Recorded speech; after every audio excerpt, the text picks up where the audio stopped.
Imagine, if you will, it's 8 p.m., April 19th, 2016. There's a loud explosion from the sidewalk outside. It's a bomb. Not a 9/11 size bomb, it's a pipe bomb. It goes out in one of the cars, it blows out all the windows, it blows out all the curtains. The people up there, you guys have got glass cuts. You people down here are just, the shit's been scared out of you. How big a deal is that today? Today, that's a humongous deal. After 9/11, a bomb in New York, give me a break. That is front page Times. That is you guys running home and calling every loved one you've ever had. Forget going home. Before you even leave the building, you're calling everybody, you're tweeting about it. It's a huge deal. In the 1970s, not a huge deal. One of my favorite tiny anecdotes from the book is on the night of May 1st, 1970, at two theaters in the Bronx. A Puerto Rican independence group called MIRA, M-I-R-A, exploded two pipe bombs inside the theater, one inside the Dale Theater during a showing of Cactus Flower, and then at the enormous AMC Lowe's during a showing of The Education of L.Q. Jones. Another pipe bomb went off, minor injuries. One theater was evacuated, but as the Times noted today in a story that was all of 6 paragraphs, when police went to clear the other theater, the patrons about staged a riot, demanding to see the rest of the movie. This should give you some idea of the prevalence of bombs and domestic terrorism in America in the 1970s. A Senate investigation that I quote in the book counted 2,500 bombings of all types, from Molotov cocktails to those that took lives. 2,500 bombings in an 18-month period during 1971 and 1972. My favorite single quote in the entire book may be the great New York Post columnist Pete Hamill interviewed an elderly woman on the sidewalk outside a bombing that actually killed a person at Mobil Oil headquarters in 1977, and he asked her, "What do you think about this?" And she said, "Oh, another bombing? Who is it this time?" One of the reasons I did this book is because I had no idea. I kind of doubted it. You may kind of doubt it. One of the reasons that bombings then weren't quite as big a deal as they are today, obviously, is 9/11 changed the whole idea of bombing and terrorism. Back then, less than 2% of all the bombings during the 1970s hurt anybody. The most typical thing that would happen is an underground group, and there were 6 or 7 or 8 that I write about in Days of Rage, would build a bomb, typically a small one, place it outside a courthouse, a police station, a hated theater, detonated at 2 o'clock in the morning. No one would be hurt. The next morning they would phone in a communique to a radio station or tape it below a public telephone booth. The communique would denounce some aspect of the political condition. It would denounce the war or some aspects of civil rights, or later in the decade, corporate misbehavior in the third world in Latin America. At some point in the early 70s, especially when this behavior was especially prevalent, bombs became kind of like exploding press releases. It's true. Yes, there were bombings in the 70s that did kill people. Probably the most famous one hereabouts was a Puerto Rican group called the FALN, detonated a bomb inside Francis Tavern on Broad Street, January 1975, that killed 4 people. And of course, we are sitting several blocks away from the most famous accidental bombing in recent history, the Weather Underground's accidental self-bombing of a townhouse on 11th Street that I'll talk about a little bit in a minute. So when I started to get into this, those are the types of things that greatly interested me. So the question is, so who was doing all the bombings? Let me just tick off 7 groups.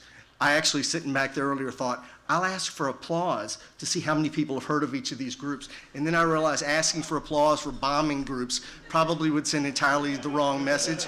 So even though maybe I can't see those of you who have the glass cuts in the back, if you could just give me a show of hands, I'm guessing most of us have heard of the first, largest, and by far the most significant of the groups that I write about in Days of Rage, the Weather Underground.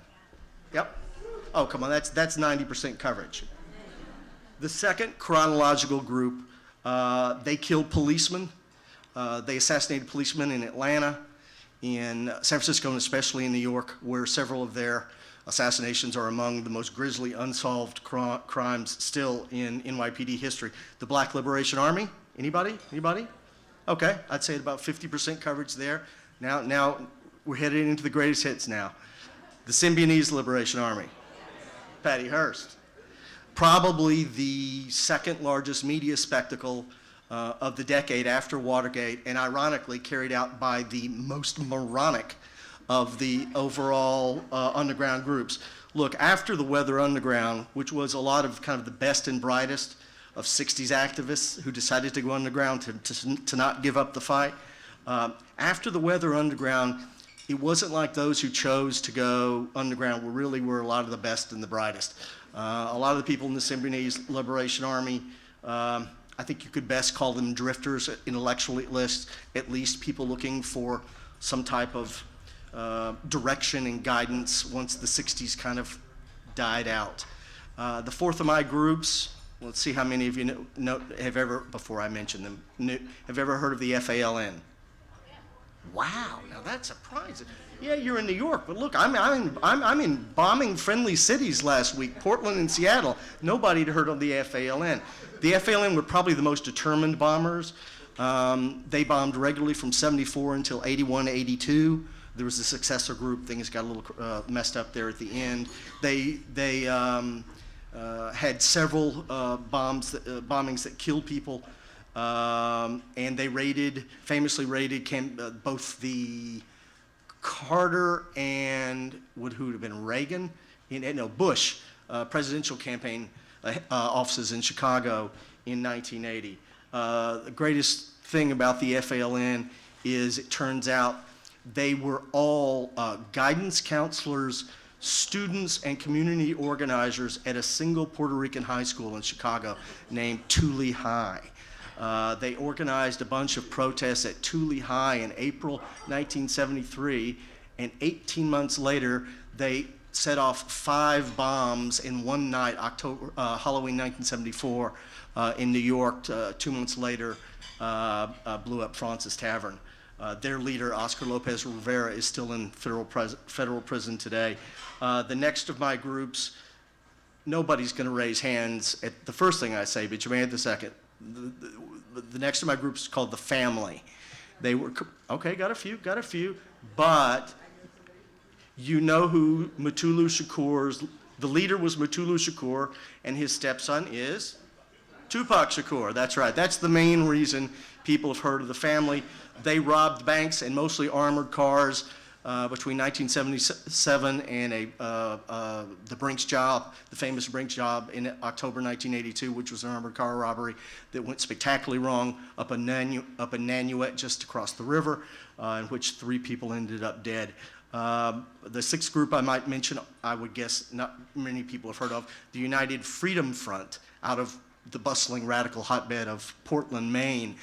You've never heard of them, but some of you may remember actually a pretty good River Phoenix movie from the early 90s called Running on Empty, where his parents had been radical underground, but they just were fugitives. They weren't still doing it.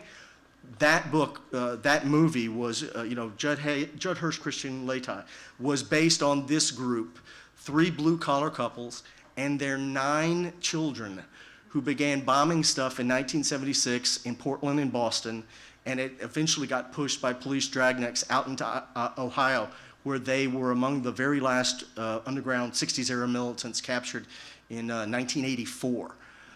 And one reason that group is especially close to my heart, or at least is because the leader, a guy named Ray Levasseur, went to prison for 26 years. I think he did 13 in solitary. And when he came out, he sat down with me and I debriefed him over a period of months.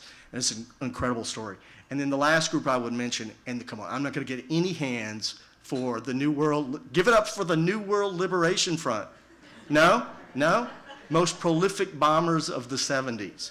1974 to 1978, 95% of their bombings, an estimated 100, some they took claim, the numbers are inexact. 1974, they bombed a lot of electrical transformers in California. They bombed a lot of board members' backyards and swing sets, board members for PSE&G, Safeway.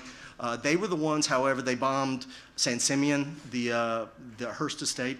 They were the ones who famously put a bomb that thankfully did not go on in the future Senator Dianne Feinstein's flower box outside her front yard, and they bombed pretty much every city councilman in San Francisco. And then suddenly the New World Liberation Front went poof in 1978, and nobody figured out what had happened until 5 years later, when it turned out that the New World Liberation Front, no, I'm not going to give you all the details, but it's an incredibly cool story, consisted of two people, a man and a woman, and they became the first and only underground group that I know of during the 1970s to end when the chairman of the group killed the CEO of the group with an axe to the head.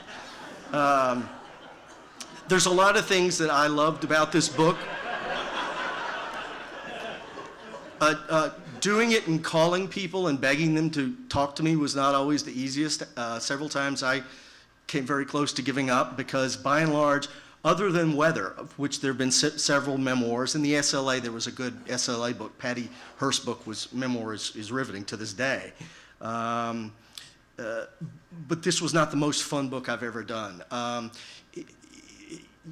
There were not, unlike Public Enemies, a book I wrote 10 years ago, there were not thousands of pages of FBI files available. They were heavily redacted. They have been thrown out, long stories. And so I ended up calling people. And hi, my name is Bryan Burrough.